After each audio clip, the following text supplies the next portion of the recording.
In March of 2022, a young 21-year-old university student left the sunny campus of UC San Diego with a small suitcase and a vague note for her parents. "I need to resolve something important. I'll be back in a week." Ashley Mitchell boarded a flight to Detroit, Michigan, a city more than 3,000 kilometers away, where she knew no one and had never been before. 7 days later, when she should have returned to her psychology classes, Ashley had simply vanished from the face of the earth.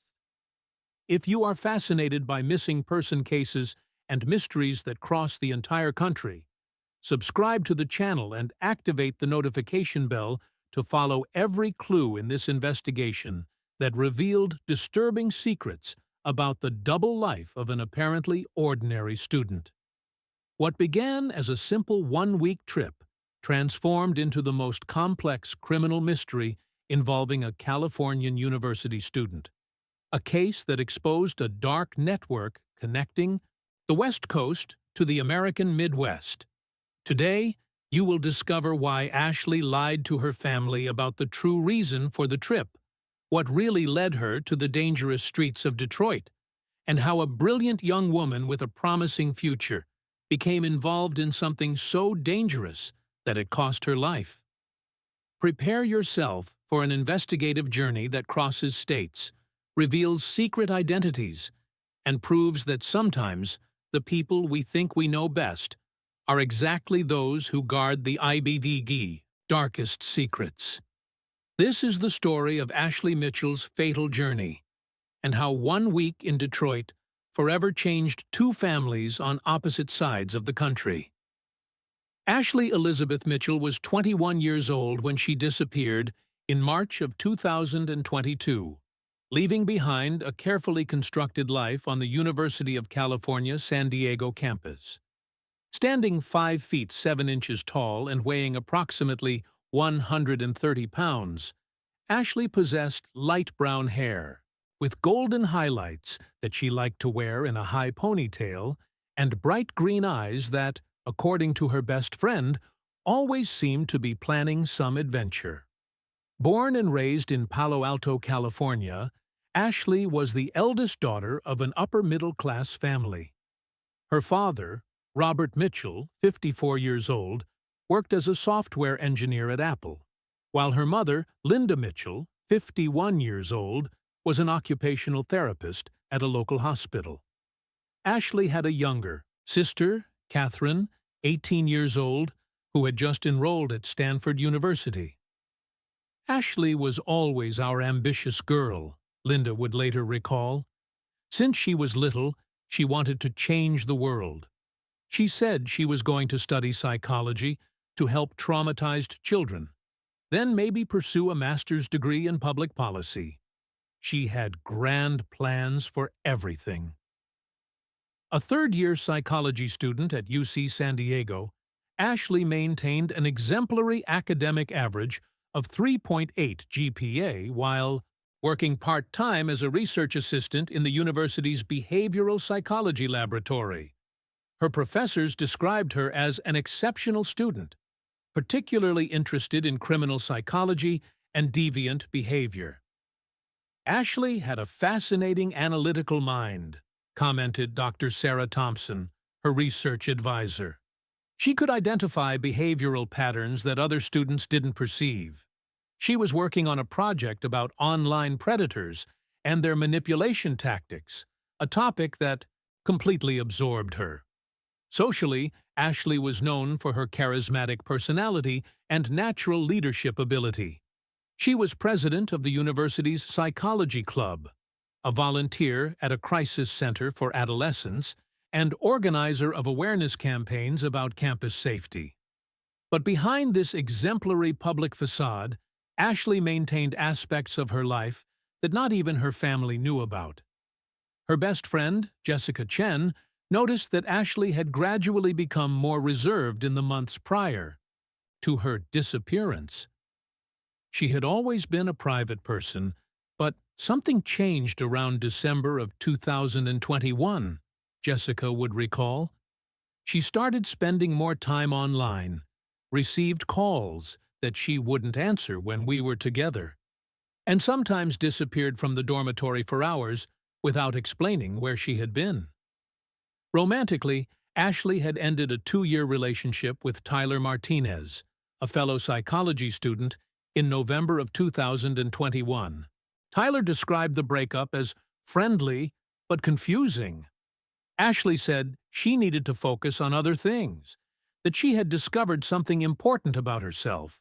Tyler would tell investigators, "I never completely understood what that meant, but I respected her decision." After the breakup, Ashley seemed to have developed a growing interest in criminology and criminal investigation. She enrolled in elective courses on forensic psychology, began attending lectures on cybersecurity, and, according to campus librarians, spent hours researching violent crimes and organized criminal networks. It was as if she was conducting her own investigation into something, observed Marcus Webb, librarian of the criminology section. Ashley asked very specific questions about investigative methods, digital tracking, and how criminals operate across state borders.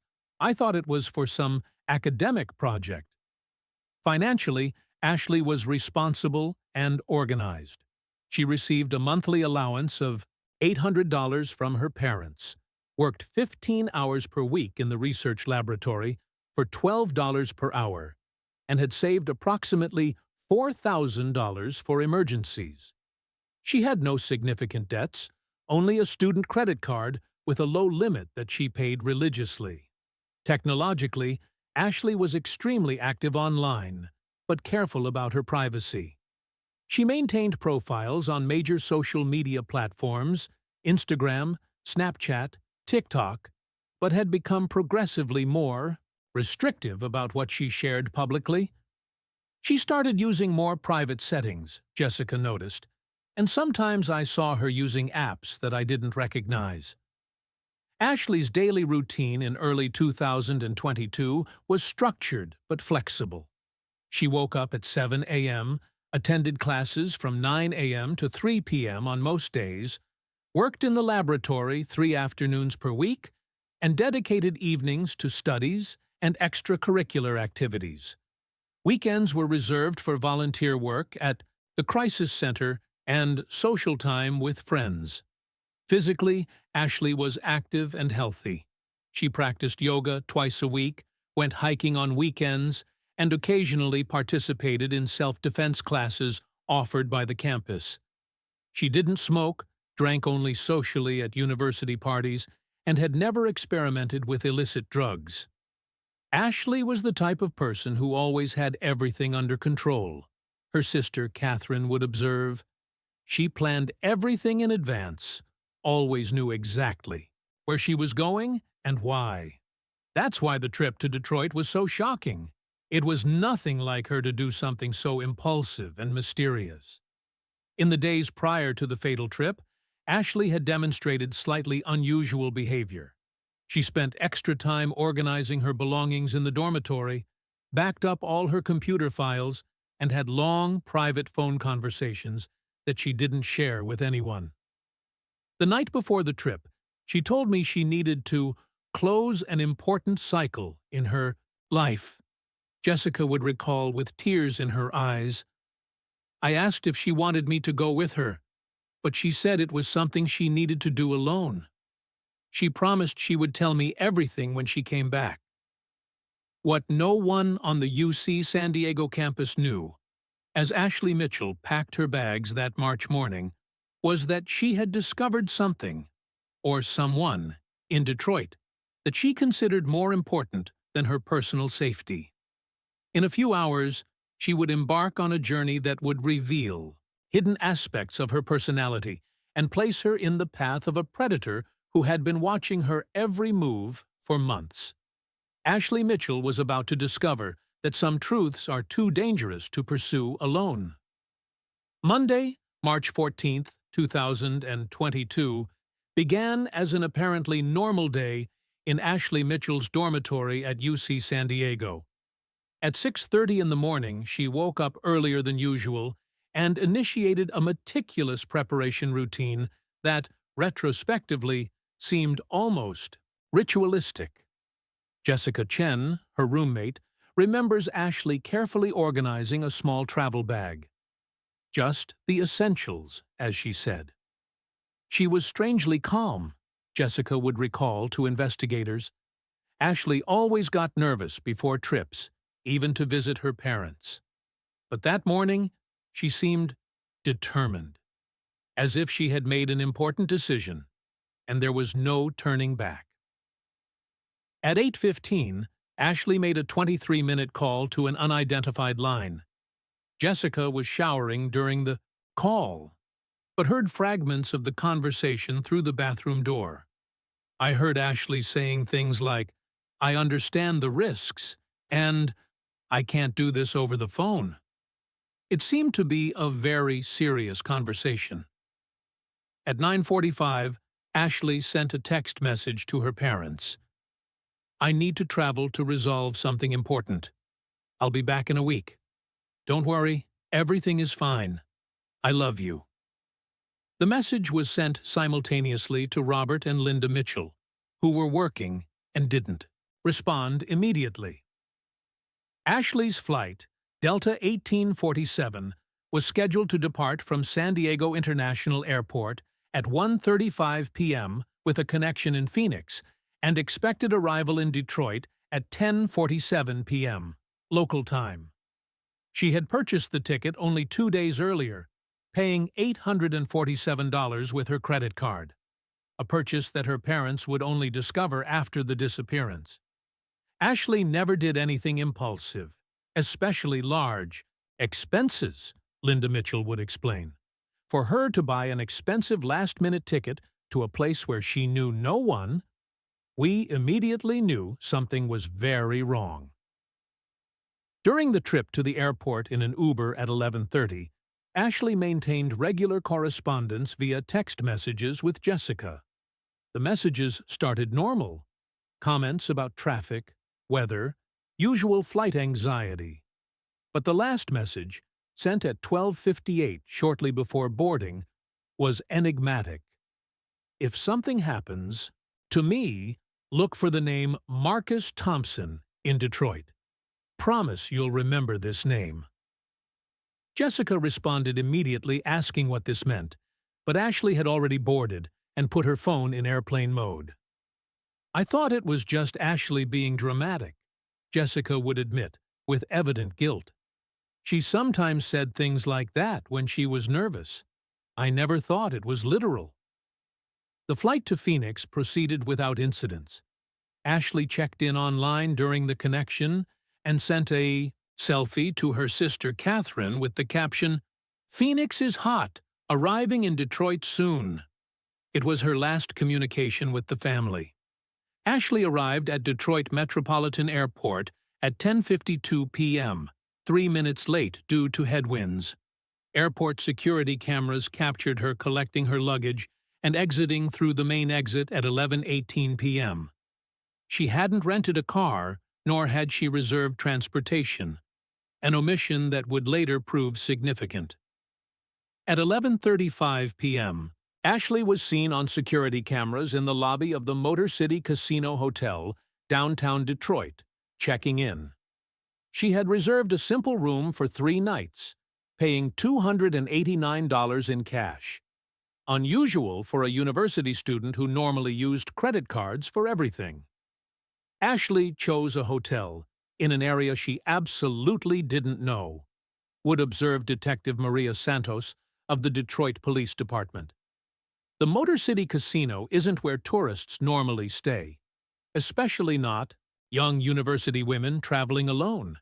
It was almost as if someone had recommended that specific location.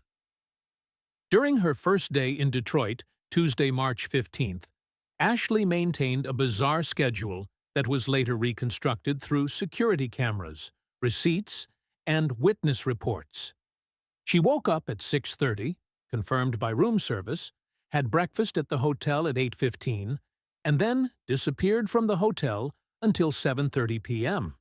Investigators discovered that Ashley had spent most of the day in downtown Detroit, visiting locations that seemed random. the Detroit Public Library, where she remained for 2 hours, the Eastern Market, where she bought only an apple, and surprisingly, the Detroit Police Department downtown, where she remained for 45 minutes without filing an official report. She spoke with an officer at reception about information related to a case, but when they offered to connect her with a detective, she refused and left, Detective Santos would report. The officer remembers her asking specifically about procedures for reporting crimes that cross state borders. Ashley's last confirmed activity on her first day was dining alone at Greektown Casino at 8:15 p.m.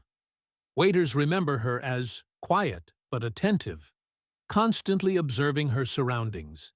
She paid the $47 bill in cash and returned to the hotel at 9:30 p.m. Wednesday, March 16th, was the last day Ashley Mitchell was seen alive. She left the hotel at 10:22, carrying only a small bag and her digital camera. Hotel cameras showed her walking determinedly toward downtown, but this time she didn't return. The last confirmed image of Ashley was captured at 2:37 p.m. by a security camera at the corner of Cass Avenue and Willis Street, approximately 2 kilometers from the hotel. She was walking quickly, frequently checking her phone, and appeared to be following specific directions.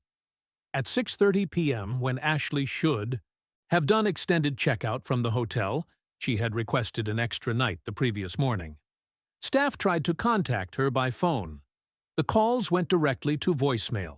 At 10 p.m., concerned about her prolonged absence, hotel management used a master key to check her room. Ashley's room was in order, but revealed disturbing evidence of deliberate preparation. Her suitcase was packed as if she planned to leave quickly, but her most valuable belongings, laptop, jewelry, and $600 in cash, were carefully organized on the table with a note. "If something happens to me, please give this to my family in California."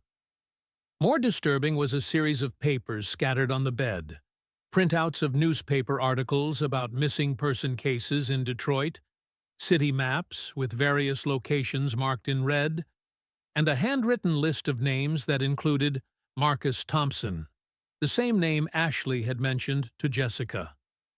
At 11:45 p.m., hotel management contacted Detroit police reporting a missing guest under suspicious circumstances.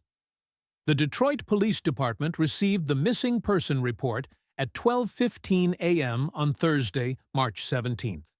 Detective Maria Santos, specialist in missing person cases with 12 years of experience, was assigned to lead the investigation, a decision that would prove crucial given the interstate complexity of the case.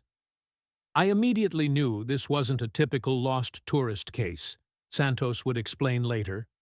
"A university student from California traveling alone to Detroit, leaving preparations for a possible emergency, and disappearing after only 2 days. All red flags were raised." Santos's first action was to contact the San Diego Police Department to coordinate with investigators in California. The time zone difference and jurisdictions complicated initial communication, but by 8:30 Pacific Time, Detective Jason Chen of the SDPD had been assigned as official liaison for the case. "Coordinating investigations across state borders is always challenging," Chen observed. "Different protocols, evidence systems, and limited resources for investigative travel. We had to rely heavily on remote communication and local field work." The Mitchell family was notified at 9:15 when Detective Chen called Robert Mitchell at his office at Apple. "The call that changed our lives forever," Robert would describe. "A detective saying our daughter had disappeared in a city 3,000 kilometers away on a trip we didn't know she had planned." Linda and Robert Mitchell boarded the first available flight to Detroit that afternoon, arriving at 10:30 p.m., accompanied by Catherine. The family established base at the same Motor City Casino Hotel, where Ashley had stayed, transforming a room into an improvised command center to coordinate search efforts. Investigation of Ashley's hotel room revealed crucial clues that completely changed the direction of the case.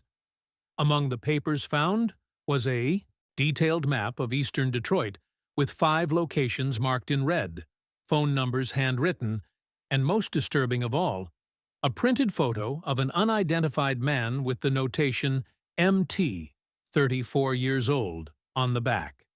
The photo was obviously from a social network or dating site, Santos observed, but our facial recognition analysis couldn't identify the individual in any criminal database.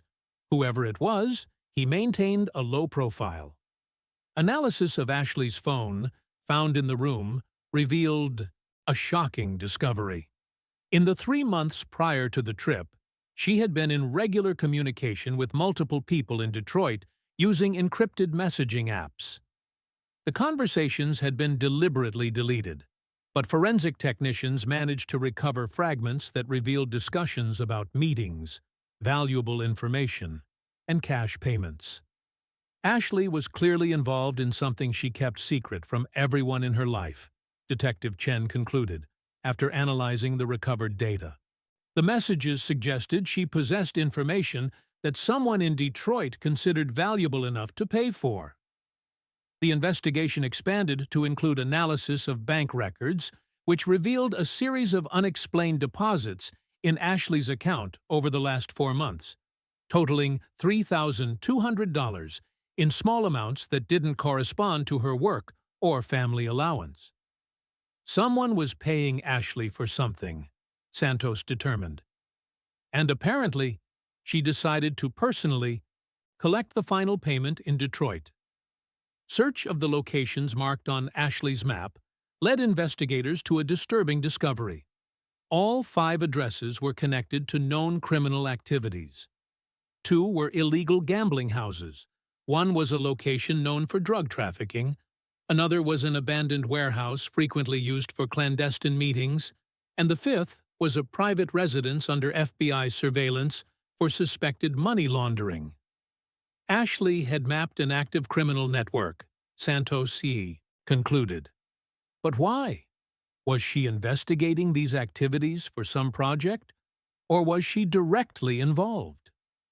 The answer came when investigators found, hidden in the lining of Ashley's suitcase, a document that would completely change their understanding of the case, an extortion letter detailing compromising information about criminal activities in Detroit, along with photographs and documents that evidenced large-scale money laundering. Ashley wasn't an innocent victim, Santos revealed with evident disturbance. She was blackmailing organized criminals, using information she had collected during months of secret investigation, and she came to Detroit to collect a final payment or deliver more evidence. The discovery completely transformed the nature of the investigation. Ashley Mitchell hadn't disappeared as an innocent tourist. She had voluntarily entered the dangerous world of organized crime, apparently without completely understanding the risks she was facing. A 21-year-old university student trying to blackmail professional criminals, Detective Chen observed sadly. Ashley was intelligent, but had no idea how dangerous these people could be when they feel threatened. For the Mitchell family, the revelation was devastating. The daughter they thought they knew completely had been living a dangerous double life, conducting an amateur criminal investigation that placed her directly in the path of predators who wouldn't hesitate to eliminate threats to their operation. And as investigators intensified the search for Ashley, a somber certainty began to form. They were no longer looking for a missing person, but investigating a probable homicide committed by criminals that Ashley had fatally underestimated. The investigation of Ashley Mitchell's secret activities revealed a network of deceptions that extended far beyond what her family could have imagined. Detective Maria Santos, working in coordination with federal agents, discovered that Ashley had been operating a sophisticated amateur investigation for more than 6 months, using false online identities and infiltration techniques she had learned in her criminal psychology courses. Ashley created at least 3 different digital personas, revealed Detective Santos after complete forensic analysis of her devices. She posed as an investigative journalist, a law student writing a thesis, and even a potential investor interested in alternative business opportunities. It was a surprising level of sophistication for a 21-year-old student. Analysis of recovered data revealed that Ashley had discovered the Detroit criminal network through an unexpected connection. Marcus Thompson, the name she had mentioned to Jessica, was actually Mark Torres, a former UC San Diego student who had dropped out in 2019 and moved to Detroit. Torres had become involved with money laundering through online sports betting and had made the fatal mistake of bragging about his activities in social media groups of university alumni. Ashley was meticulous in her research, observed Dr. Jennifer Chen, FBI cybercrime analyst. She had documented months of conversations, financial transactions, and had even recorded phone calls. She had sufficient evidence to incriminate at least 12 people in significant criminal activities. The investigation revealed that Ashley had initially contacted Torres in December of 2021, posing as a journalism student interested in writing about successful young entrepreneurs. During 3 months, she had cultivated an online relationship, gradually extracting information about his criminal operations and identifying other network members. Ashley was playing a dangerous game with people who would kill to protect their secrets, Detective Santos observed. She completely underestimated the level of violence these criminals were willing to use. In February of 2022, Ashley had begun her first extortion attempt, demanding $5,000 in exchange for keeping silent about the information she had collected. To her surprise, Torres had paid without resistance, a mistake that encouraged her to increase her demands and expand her investigations to other network members. The initial payments gave Ashley a false sense of security, explained Dr. Patricia Rodriguez, forensic psychologist consulting on the case. She interpreted the initial cooperation as a sign that she was in control of the situation, when in reality she was being manipulated by experienced criminals who were planning a response. The trip to Detroit had been precipitated by a disturbing discovery. Ashley had identified evidence that the criminal network was expanding operations to include human trafficking, particularly involving young university women from other parts of the country. This discovery had escalated her demands to $50,000, an amount the criminals considered too expensive to simply pay. Ashley believed she had evidence of crimes so serious that the criminals would have no choice but to pay, Detective Chen explained. She didn't understand that when demands become too high, elimination of the source becomes a more economical option. Investigators discovered that Torres had been coordinating with his associates during the weeks prior to Ashley's arrival, apparently planning a way to silence her permanently while recovering all the evidence she had collected. We intercepted communications showing they knew exactly when Ashley would arrive, where she would stay, and even her planned schedule, Santos revealed. She was walking directly into a carefully orchestrated trap. Analysis of Ashley's last messages revealed that she had arranged a final meeting with Torres for 3 p.m. on March 16th at an abandoned warehouse in eastern Detroit, a location that corresponded exactly to one of the addresses marked on her map. She had planned to deliver additional copies of evidence in exchange for the final payment before returning to California. Ashley was convinced she had planned everything perfectly, Detective Santos observed. She had left backup copies of evidence in the hotel room, informed Jessica about Torres's name, and even set up a security check schedule. But she was dealing with criminals who had anticipated all these precautions. For the Mitchell family, the revelations about the extent of Ashley's secret activities were devastating. "Our daughter was living a completely double life," Linda Mitchell said during an emotional interview. "While we thought she was studying psychology, she was infiltrating criminal networks and putting herself in mortal danger. We have no idea where we went wrong as parents." Robert Mitchell channeled his pain into fury, directed at the criminals who had manipulated his daughter. "Ashley was brilliant, but naive about the real world," he declared. "These predators exploited her intelligence and confidence, transforming her from hunter to prey."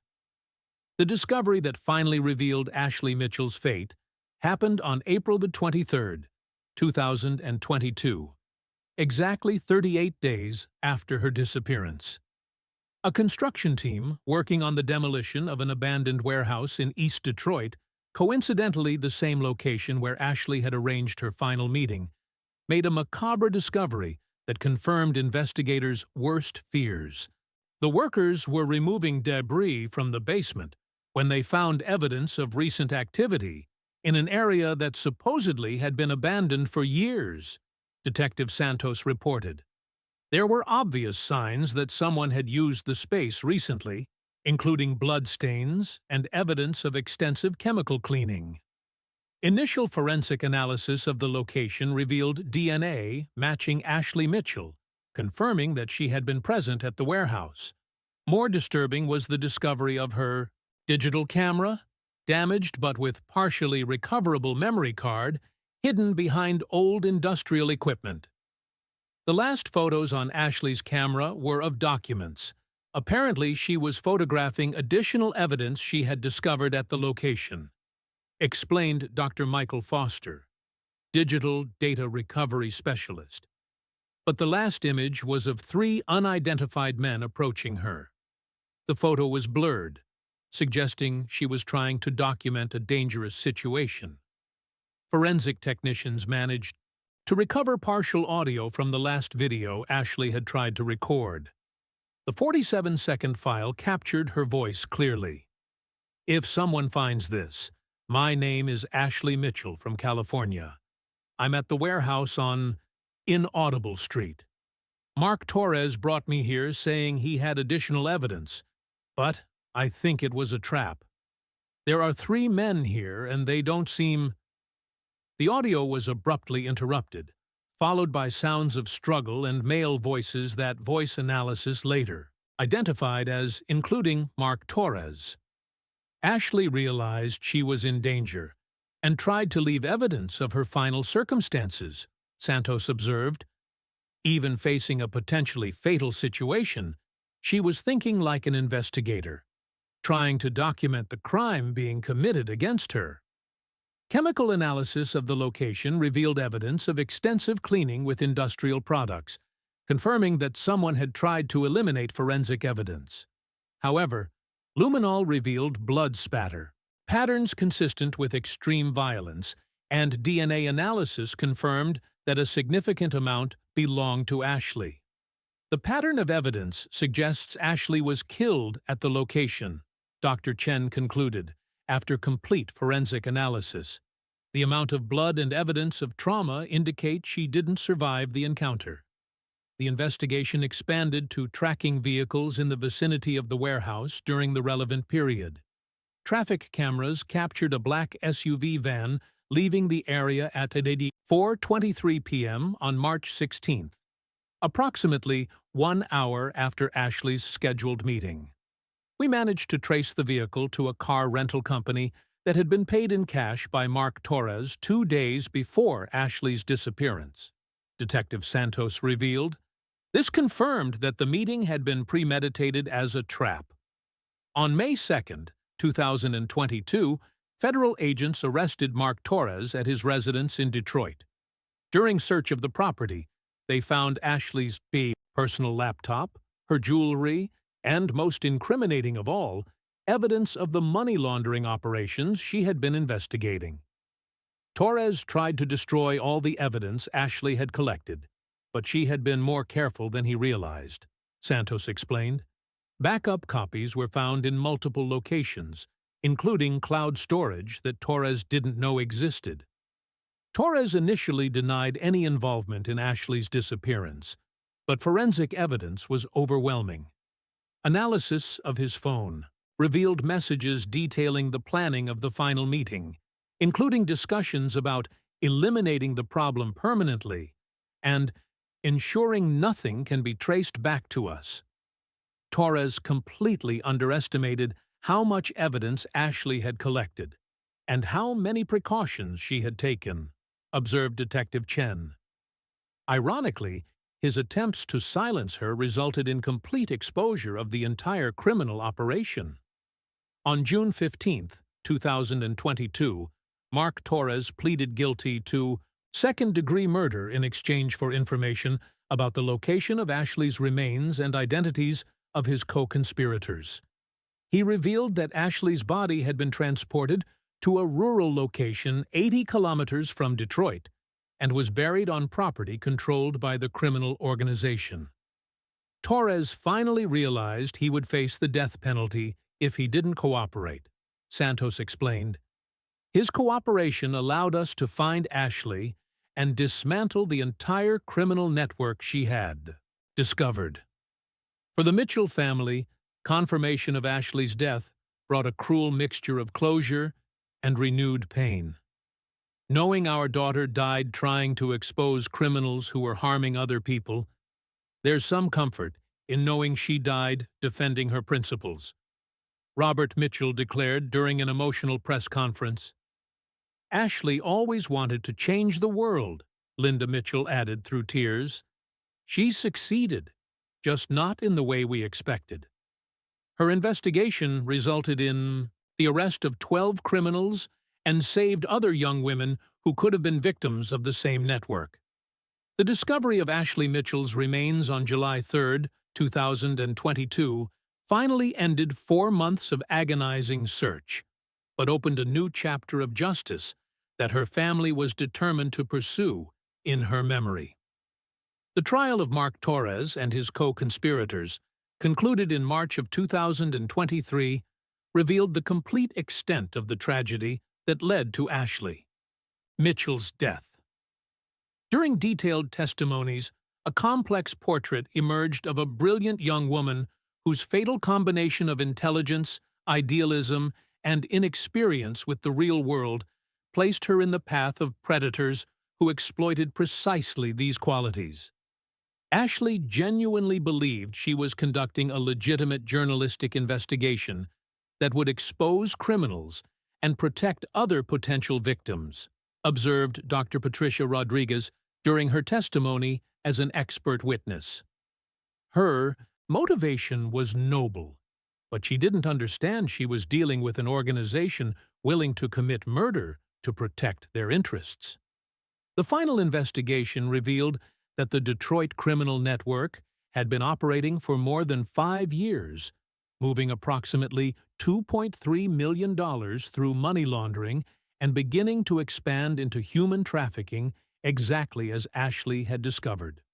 Her evidence resulted in the conviction of 12 individuals, including Torres, who received a life sentence without possibility of parole. Ashley accomplished in 6 months what federal agencies had been trying to do for years, Detective Maria Santos observed. Her amateur investigation, though dangerously misdirected, was instrumentally responsible for dismantling a significant criminal operation. The case fundamentally transformed how universities approach education about personal safety and the dangers of amateur investigations. UC San Diego established the Ashley Mitchell Awareness Program, offering mandatory seminars about the risks of involvement with criminal activities and appropriate resources for reporting criminal suspicions. Students frequently underestimate the dangers of the real world, especially those academically brilliant like Ashley, explained Dr. Jennifer Hayes, now director of the program. Our goal is to channel this investigative curiosity safely and legally. For the Mitchell family, the justice process brought some comfort, but the pain of loss remains. Ashley died trying to protect other people, Linda Mitchell reflects. Although we wish she had sought professional help instead of acting alone, we can't deny that her actions saved lives. The investigation remains technically active as authorities continue tracking connections of the criminal network in other states. Ashley's work revealed that this organization had much broader tentacles than we initially realized, Detective Santos explains. Today, the case of Ashley Mitchell serves as a somber reminder that curiosity and idealism, while admirable qualities, can become fatal when combined with inexperience and underestimation of real predators. Her fatal journey to Detroit cost a promising life, but her posthumous investigation continues protecting other young women who could have become victims of the same network that silenced her forever. The legacy of Ashley Mitchell lives on not only in the criminals brought to justice through her courage, but in the countless lives saved by the awareness programs created in her memory. Her story serves as both a cautionary tale and an inspiration, proving that even in death, one person's dedication to truth and justice can create ripples of protection that extend far beyond their own life. The 21-year-old psychology student who left UC San Diego with a simple suitcase and a determination to expose the truth ultimately achieved her goal of changing the world, though at a cost that no one should ever have to pay. Ashley Mitchell's final investigation may have ended her life, but it began a new chapter in the fight against the very criminals she died trying to stop.